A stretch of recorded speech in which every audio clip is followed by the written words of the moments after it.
En el último día, el S&P 500 fue un baño de sangre total. Como sabemos, muchas empresas importantes como Google, Amazon, Meta, Microsoft han presentado balances en este tiempo y los altos gastos de capital han presentado buenísimas oportunidades que nosotros no podemos desaprovechar. Así que en este video vamos a ver 4 acciones que han presentado balances, vamos a analizar cada uno de los resultados y vamos a determinar un precio intrínseco para cada una de ellas. Así que comenzamos. La primera de las acciones es Uber, que en la rueda de ayer bajó un 5% y en el pre-market también se encuentra bajando. Está en el rango medio tirando abajo de las últimas 52 semanas y en el último año ha subido únicamente 6%. En este mes que llevamos de año ha bajado un 9,11%, obviamente debido a esta rueda espantosa que ha tenido el día de ayer. Pero ¿qué está pasando con los resultados? Como vemos, han superado las expectativas de los analistas en términos de ingresos, pero no así en beneficio por acción. Han errado por 0,08 centavos de dólar. Como vemos, en el anterior trimestre habían batido esto por 2,42 dólares, es decir, un montonazo.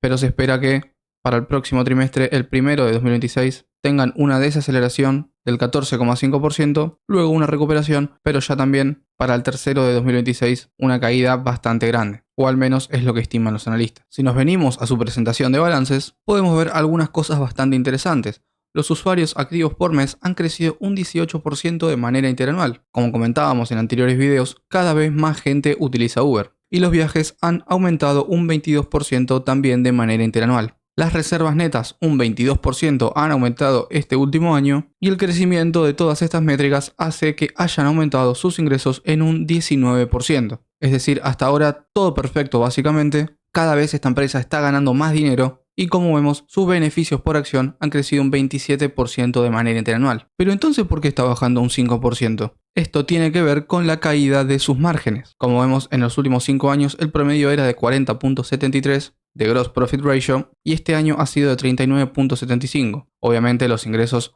han aumentado muchísimo, pero también lo han hecho los costos. Entonces el mercado se pregunta, ¿puede mantener Uber esos márgenes? Como vemos, las Capital Expenditures por acción no se han aumentado ni se han mosqueado, la verdad, en este 2025. Entonces el mercado se hace esa pregunta. Sí, está muy bien que cada vez más gente utilice, está bien los vehículos autónomos, pero ¿pueden sostener los márgenes? Y otro punto a tener en cuenta es el guidance para el primer trimestre de 2026. El management de Uber nos da algunas métricas de lo que puede suceder en este primer trimestre del presente año. Como vemos, estiman que las gross bookings suban entre un 17 y un 21% de manera interanual, pero también estiman un beneficio por acción de entre 0,65 a 0,72. Y los analistas de Wall Street estaban esperando un beneficio por acción de al menos 0,75 centavos de dólar. Es decir, que las predicciones de Uber para el primer trimestre son menores a las estimadas por los analistas y es por eso también que la acción está sufriendo tanto como lo venimos viendo estos últimos días. Si nos fijamos en su flujo de caja libre, vemos que ha incrementado drásticamente en comparación al de 2024. Lo mismo ha hecho sus márgenes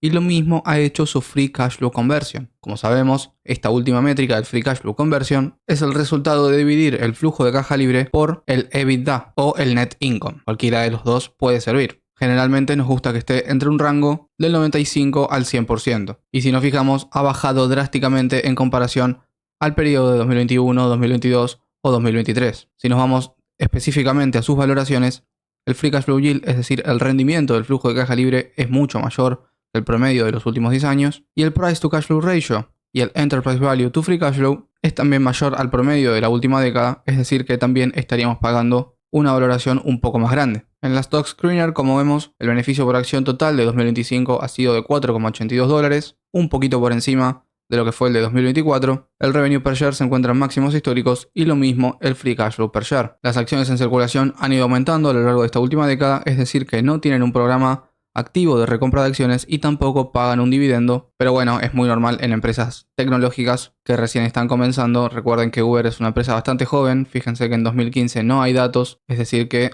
empezó a existir en 2016 y yo creo que todavía tiene un largo recorrido para ir creciendo. El Return on Invested Capital del 11,20% no es tan atractivo, pero yo creo que para una empresa, como decimos, en crecimiento está bastante bien y es un número bastante sólido. Lo interesante viene en la valoración, porque si vemos un Forward PE de 21,72, lo cual es por debajo del sector y por debajo del promedio de los últimos 5 años. Estaríamos teniendo un 35% de descuento a estos precios. Y algo muy emocionante es el Price to Earnings Growth, el PEG. de 0.97, lo mismo por debajo del sector. ¿Qué nos dice esta métrica? Básicamente la relación entre el crecimiento de la empresa y la valoración actual. Como vemos, se espera un 15,7% de crecimiento en sus ingresos para el próximo año y los analistas estiman un 22,3% de crecimiento en sus beneficios por acción por año de cara a los próximos 3 a 5 años, lo cual es excelente y es justamente algo que a nosotros nos encanta ver. En un Discounted Cash Flow Analysis, con una tasa de crecimiento del 10%, nuestro valor intrínseco sería de $125 por acción aproximadamente. Esto nos dejaría con un 40% de margen de seguridad. Recuerden que esta es la plantilla que yo les compartí y que tienen un tutorial de cómo usarla para que ustedes puedan valorar acciones de la misma manera que yo lo hago, así que tienen el link de descarga en la descripción de este video. Como vemos, el mercado está preciando un 0,5% de aumento en el flujo de caja libre, lo cual es nada básicamente, pero si nos fijamos en el estimado de los analistas, para 2026 estiman un crecimiento del 12,2% y de un 20% para 2017 hasta los 12.600 millones de dólares. En este caso, con una tasa de crecimiento del 10% estaríamos siendo un poco más conservadores de lo que estiman los analistas. Si quisiéramos utilizar una tasa del 8%, nuestro valor intrínseco sería de $105, y si quisiéramos ser un poco más agresivos u optimistas, con una tasa del 12%, hablaríamos de $147 por acción. En el output, como decíamos, casi un 41% de margen de seguridad, pero si quisiéramos uno del 10, nuestro valor aceptable de compra sería de $112 por acción. Con uno de 20 sería de $99,71 y con uno de 25, $93,5 aproximadamente. Los analistas de Wall Street proyectan una subida del 120% en el precio de la acción hasta los $162 para los próximos 12 meses, lo cual es algo realmente increíble y creo que es una de las acciones con más upside que hemos revisado en el canal en lo que va del año. Gracias a los datos que nos proporciona el management,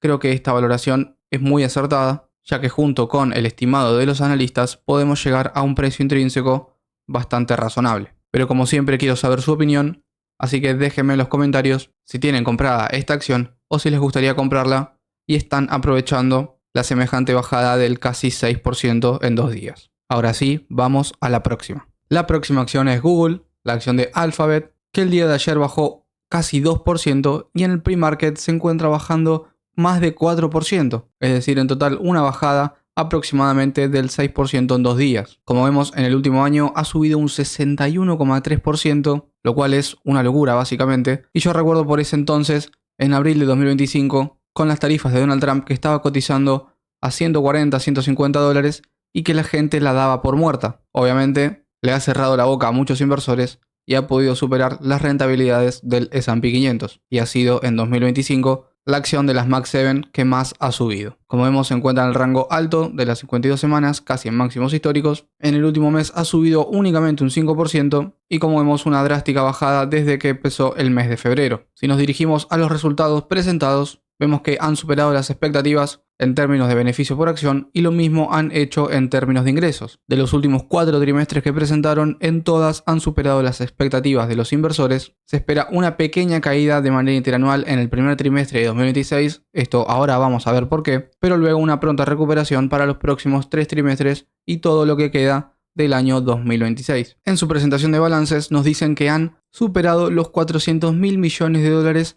en ingresos por primera vez. Miren todos los segmentos que tiene esta empresa: el Google Search, Gemini, YouTube, Google Cloud, One Party Models y suscripciones pagas. A esta empresa la daban por muerta porque creían que la inteligencia artificial iba a comer su segmento de Google Search. Es decir, la gente creía que ya no ibas a buscar más en Google alguna referencia o algo que quieras saber, que directamente lo ibas a buscar con inteligencia artificial. Y ellos han podido integrar a Gemini y, como vemos, han tenido más de 750 millones de usuarios activos por mes. Y ni hablar de la publicidad de YouTube y de las suscripciones pagas. En total, los ingresos han aumentado un 15% de manera interanual, el net income, es decir, los ingresos netos, un 32%, y los beneficios por acción un 34%. Y esta es la gráfica más importante de toda la presentación. En todos los segmentos que mostrábamos han aumentado sus ingresos en un 14% comparado al último trimestre del año pasado. Un 17% en Google Search, un 9% en YouTube Ads, Google Network ha caído un 2% de manera interanual y las suscripciones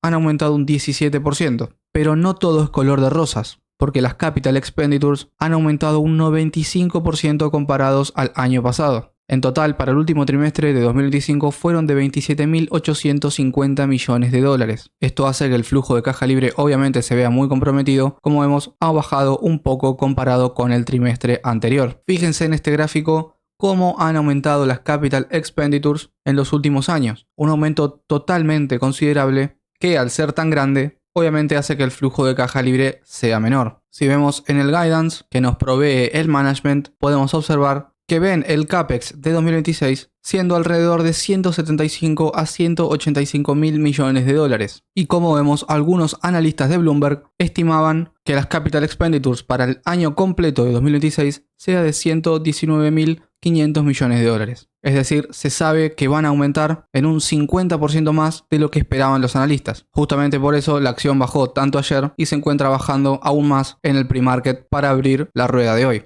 Si nos fijamos en su valoración, un PI de los últimos 12 meses de 29.54, muy por encima de lo que es el sector y también por encima del promedio de los últimos 5 años. Un 25% de premium estaríamos pagando a estos precios, pero hay que tener en cuenta que esta métrica no contempla la bajada del 5% cuando abra la rueda. Aún así, el PEG, el Price to Earnings Growth, sigue siendo menor a 2, 1.93, de todas formas está por encima del sector y por encima del promedio de los últimos 5 años. Como sabemos, esta métrica nos gusta que sea menor a 2, o al menos eso es lo que esperamos en este canal. El crecimiento que estiman los analistas para el año 2026 es de un 14% en términos de ingresos y un 15,3% en sus beneficios por acción de cara a los próximos 3 a 5 años. Si nos venimos a la Stock Screener, podemos ver que el beneficio por acción se encuentra en máximos históricos, como ya comentábamos, 10,91 dólares. Lo mismo sucede con los ingresos por acción y con el flujo de caja libre por acción. Las acciones en circulación han ido bajando esta última década,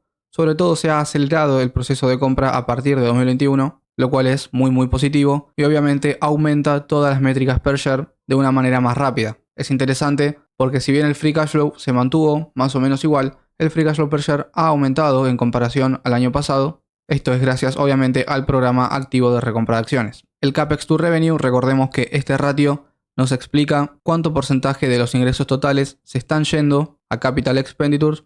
En el caso de Google es del 22,7% y se encuentra en máximos históricos. Si tenemos en cuenta las futuras Capital Expenditures, yo creo que podrían llegar a un nivel de 25%. El Return on Invested Capital sorprendente del 21,8% se ha mantenido en el rango del más del 20% en los últimos 5 años, lo cual demuestra la calidad y el compromiso con el inversor que tiene esta maravillosa empresa. Si nos venimos a mi tablero financiero, el score final sería 7 sobre 8, es decir que de las 8 métricas que yo considero más importantes, únicamente fallan, si se podría decir así, en una, que es el Free Cash Flow Conversion, que como sabemos nos gusta que sea entre un rango del 95 al 100%, si es mayor, mejor aún, pero obviamente este ratio se ve comprometido por el gran aumento de las Capital Expenditures. Si nos fijamos rápidamente en su eficiencia, podemos observar que los ingresos se han desacelerado en comparación al promedio de la última década. Pero aún así, los márgenes han aumentado en comparación a los últimos 10 años, casi un 2%.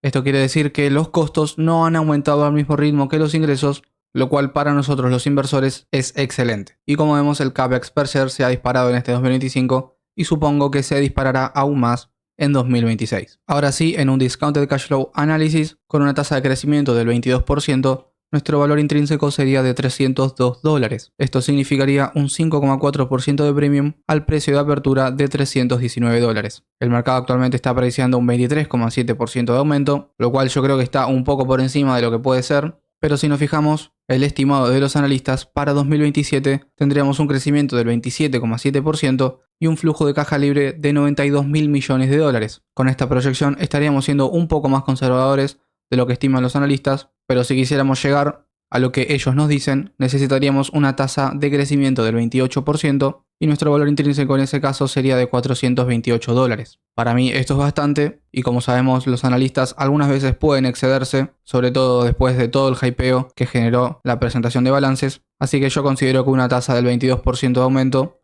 es correcta para esta empresa. Si nos venimos a una valoración múltiple, comparándola con otras de las Magnificent Seven, Microsoft, Amazon y Meta, nuestro valor intrínseco sería de 320 dólares, muy similar al precio de apertura del día de hoy. Si nos venimos al output y promediamos estos dos métodos de valoración, nuestro valor intrínseco final sería de $311. Estaríamos pagando un 2,5% de premium a precios de apertura. Con un 10% de margen de seguridad, nuestro valor aceptable de compra sería de $280 y los analistas de Wall Street están proyectando un crecimiento del 15% de aumento en el precio de la acción hasta los $367. Si hacemos un análisis de sensibilidad, esto nos va a permitir proyectar futuros retornos hasta el año 2031. Como vemos, el promedio del price to earnings de los últimos 10 años es de 25.86 y el actual es de 30.42, es decir que tenemos una diferencia del 17,66%. Yo creo en este caso que estamos pagando un poco de premium en el precio de la acción y en la valoración de la misma, entonces podemos ver que el PE se contraiga un poco, por ejemplo hasta los 28 puntos. En ese caso tendríamos retornos anualizados hasta el año 2031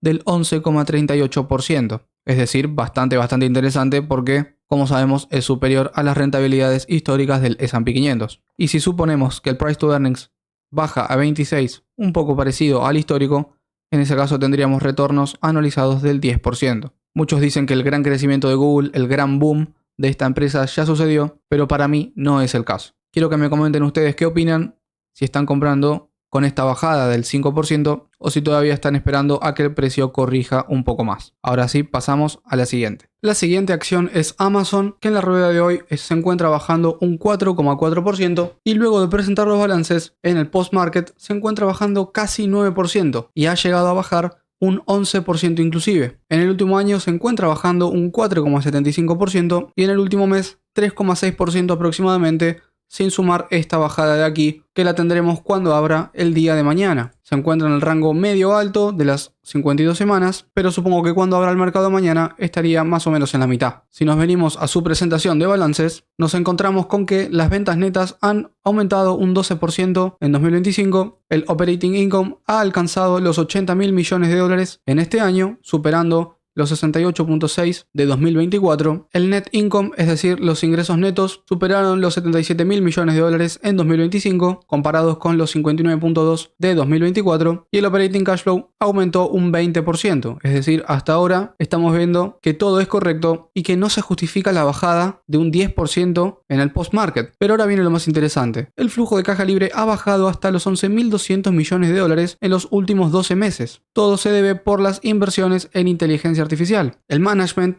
de Amazon nos provee un guidance en donde esperan que los ingresos para el primer trimestre de 2026 sean de entre 173 y 178 mil millones de dólares, superando las expectativas del consenso de los analistas. Pero lo más importante de todo este balance son las capital expenditures, que esperan que sea de 200 mil millones de dólares para el año completo de 2026. Los analistas de Wall Street esperaban 150 mil millones de dólares en CAPEX, lo cual supera ese número de los analistas y es por eso que la encontramos bajando un 8% en el post-market. Como sabemos, ya no alcanza únicamente con que las empresas inviertan, sino que ahora el mercado quiere ver los frutos. Es exactamente lo mismo que está pasando con Alphabet, como recién lo veíamos. Si nos fijamos en términos de valoración, un 32.93 de PE, muy por encima de lo que es el promedio del sector, por debajo del promedio de los últimos 5 años, pero como vemos hay un gran outlier. Ahora lo vamos a ver en el análisis de sensibilidad. De todas maneras, el Price to Earnings Growth, el PEG, de 1.92 es por debajo de 2,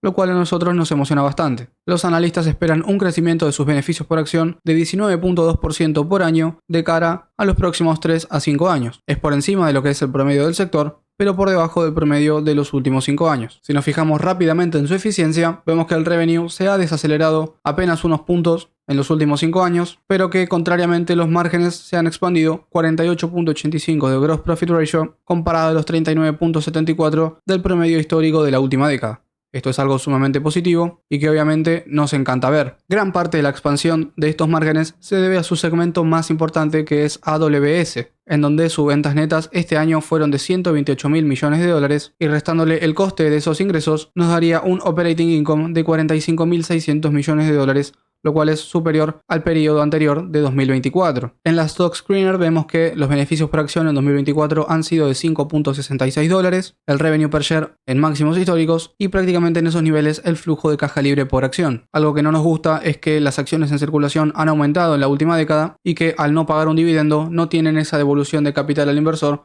que a nosotros tanto nos interesa. Hay rumores de que en 2026 podría empezar un programa de recompra de acciones de esta empresa, pero yo por el momento no lo veo viable debido a las altas capital expenditures que se esperan para este año, que como ya vimos de 200.000 millones de dólares. Pero sin duda sería un valor agregado a la gran empresa que es Amazon si el management recomprara sus propias acciones. El CAPEX to Revenue en 13%, el máximo histórico, y el Return on Invested Capital 13,3% también en máximos históricos, y en 2025 se espera que sea aún mayor. Con la significante bajada del flujo de caja libre en 2025 de casi 66%, esto no nos permite correr un Discounted Cash Flow Analysis. Como ya vimos en el video tutorial, no se puede correr este método de valoración con empresas tan cíclicas. Debido a esto tenemos que correr una valoración múltiple que comparándola con Microsoft, Google y Meta nos daría un valor intrínseco de aproximadamente $158 por acción. Pero como les dije, sin un Discounted Cash Flow Analysis es como navegar a ciegas. De todas formas les muestro el estimado de los analistas. Como ven, en 2025 ellos esperaban un Free Cash Flow de 21.000 millones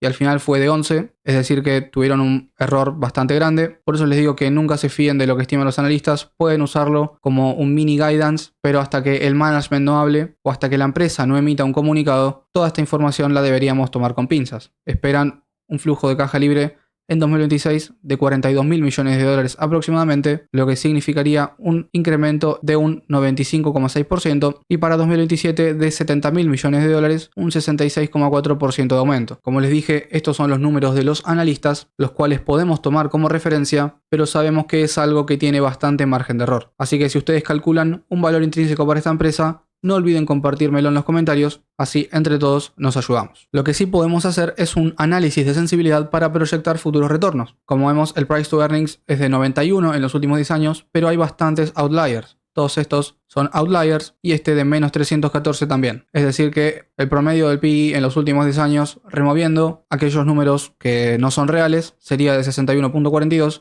y actualmente estaría en 31. Si suponemos un price to earnings de 30, para el año 2030 tendríamos retornos anualizados del casi 12%, lo cual obviamente superaría las expectativas de rendimiento del S&P 500. Si el PI fuera de 16, hablaríamos de 9,2% por año hasta el año 2030, y con uno de 24 ya tendríamos peores retornos que el histórico del S&P, 7,8%, lo cual no sería nada atractivo. Me olvidé de comentarles que los beneficios por acción en el reporte de ingresos fueron errados por 0,01 centavos de dólar, es prácticamente estar en línea con el estimado del mercado. De todas formas, esto no cambia porque, como sabemos, las acciones se encuentran bajando debido a las altas capital expenditures y a la gran incertidumbre. ¿En qué segmento de la empresa va a invertir Amazon tanta cantidad de dinero? ¿En qué lo va a invertir? ¿En satélites? ¿En inteligencia artificial? ¿En mejorar la web? Todavía no tenemos esa información y es por eso que el mercado reacciona de la manera en que lo hace. La última acción de este video es Qualcomm, que como vemos está bajando más del 9%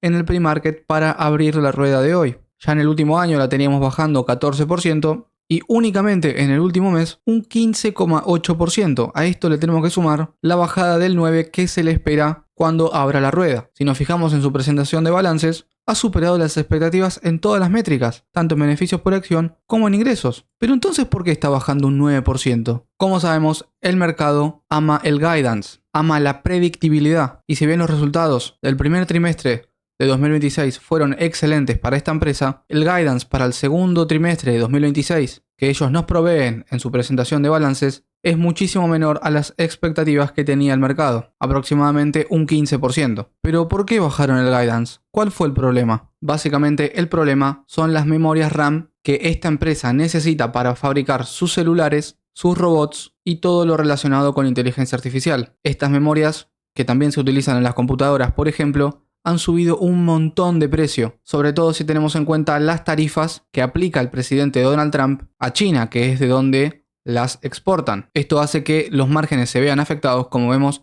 el de 2025 fue de 55,43 y el promedio de los últimos 10 años es de casi 58. Obviamente los costos han aumentado porque la demanda también ha aumentado. De todas formas, los ingresos se vieron disparados en los últimos 5 años, como les dije, con todas las innovaciones que esta empresa está haciendo. Pero lamentablemente tenemos ese problema de la memoria RAM que también sucede con las personas normales como yo. Yo tuve suerte de armarme mi computadora antes de que sea este boom de inteligencia artificial y demanda extrema de memoria RAM, pero hoy es literalmente imposible conseguirlas. En la Stock Screener podemos ver que su beneficio por acción no es ni de casualidad lo que fue en esos 2024 o 2022, pero como vemos los analistas estiman un crecimiento exponencial para el 2026 de un 129% hasta los $11,59, superando aquel máximo de 2022, más o menos por este rango de aquí. Los ingresos por acción también se encuentran en máximos históricos y lo mismo el flujo de caja libre por acción, lo cual nos encanta ver. Tienen un programa bastante activo de recompra de acciones, como vemos han bajado muchísimo las acciones en circulación esta última década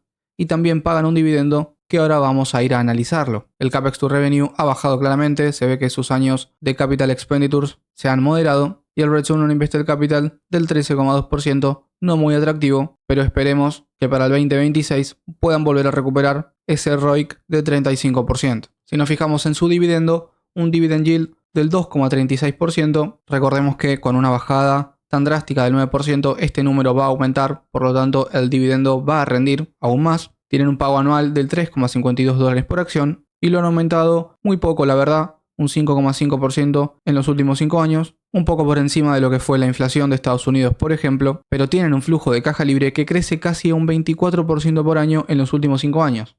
Es decir que podrían aumentar mucho más rápido si quisieran este dividendo. Además, el Free Cash Flow Payout Ratio es menor a 30, lo cual es muy saludable, ya que como sabemos esta métrica nos dice cuánto porcentaje del flujo de caja libre total que genera esta empresa es destinado al pago de los dividendos. Si supera el 80%, nosotros podríamos considerar que ese dividendo se encuentra en peligro. En el tablero financiero se llevaría un score de 5 sobre 8, estaría fallando en Return on Invested Capital, como vimos tiene que recuperar ese nivel de 2022, en el Net Income Ratio y en el porcentaje de crecimiento de sus ingresos en los últimos 10 años. Pero lo demás yo creo que es una empresa bastante sólida, que además paga un dividendo y que tiene mucha diversificación ya que hace autos, también está peleando por el auge de los vehículos, hace chips para celulares, hace agentes de inteligencia artificial.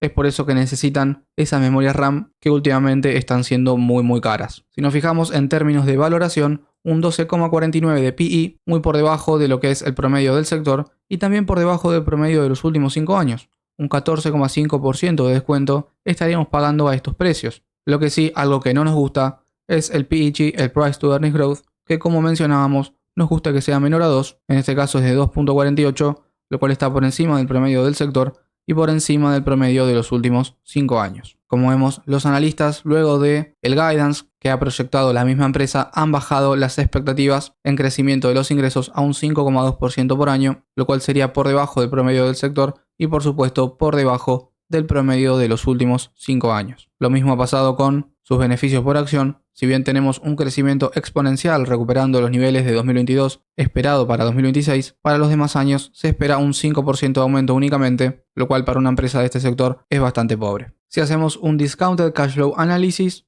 como vemos los analistas estiman que para 2026 más o menos el flujo de caja libre esté en esos mismos niveles, con una tasa de crecimiento del 4%, nuestro valor intrínseco sería de $194 por acción. Y ustedes se estarán preguntando, ¿por qué estoy utilizando una tasa de crecimiento tan baja? Esto es porque me apoyo de lo que estiman los analistas. Como vemos, prácticamente se espera que sea igual en 2026 y 2027 y tener un crecimiento del 13,5% para 2028, hasta los $14.500 millones. Si nosotros utilizamos esta tasa del 4%, estaríamos siendo un poco más conservadores de lo que esperan los analistas, y aún así estaríamos teniendo un margen de seguridad bastante amplio. Recordemos que 134 es el precio de apertura luego de la bajada del 10%. Si nos fijamos, el mercado está prediciendo un menos 2% en el crecimiento del flujo de caja libre, lo cual yo creo que es justo porque para los próximos años se espera que estén más o menos en esos mismos niveles, pero sí para 2028 tendríamos una recuperación. Es por eso que yo considero justa una tasa de crecimiento del 4%. Si hacemos un Dividend Discount Model con la tasa de crecimiento del 5,5% histórica o promedio de los últimos 5 años, nuestro valor intrínseco sería de $106 por acción. El promedio total junto con una valoración de Graham nos daría $139 por acción, lo cual significaría un 3,5% de margen de seguridad, pero si quisiéramos uno del 10, nuestro valor aceptable de compra sería de $125. Hay que tener en cuenta que los analistas de Wall Street estiman un 33,5% de upside para los próximos 12 meses, hasta los $179 por acción. Así que díganme ustedes qué opinan de esta acción, si la tienen en portafolio o si les gustaría tenerla y están aprovechando esta bajada del 10%, que la verdad puede ser bastante interesante.